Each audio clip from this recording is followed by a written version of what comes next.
চলে এসেছি ক্রেপতে ক্রেপে। আজকে দেখাবো ম্যাঙ্গো জুস বা বাজারের মতো ফ্রুটি কি করে বানাবেন। এর জন্য দুটো পাকা পাকা আম নিয়ে নিয়েছি, সেটাকে ভালো করে কুচি করে পেস্ট করে নিতে হবে। মিক্সিতে পেস্ট করার পরও আমি ছাঁকনি দিয়ে ভালোভাবে ছেঁকে নিয়েছি, যাতে একদম স্মুথ লাম্পস ফ্রি পেস্ট হয়। তারপর আবার কি, গ্যাসে প্যান চাপিয়ে এটাকে 5 মিনিট মতো কন্টিনিউ নাড়িয়ে দিতে হবে। ভালোভাবে এটাকে ঘন করে নিতে হবে। আর আপনি যতটা মিষ্টি খেতে পছন্দ করেন সেই পরিমাণ মতো চিনি দিয়ে দেবেন। ভালোভাবে যখন ঘন হয়ে যাবে এবং আমের কাঁচা ভাবটা চলে যাবে, সেই সময় এটাকে নামিয়ে ঠান্ডা করে নিতে হবে।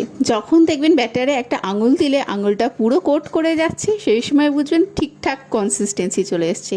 তারপর ঠান্ডা করে একটা বড় পাত্রে এটাতে জল মিশিয়ে ফ্রিজে ভরে দেবেন 1 ঘন্টার মতো। তারপর ফ্রিজ থেকে বার করেই পরিবেশন করুন ম্যাঙ্গো ফ্রুটি বা ম্যাঙ্গো জুস। ভালো লাগলে একটা লাইক এবং সাবস্ক্রাইব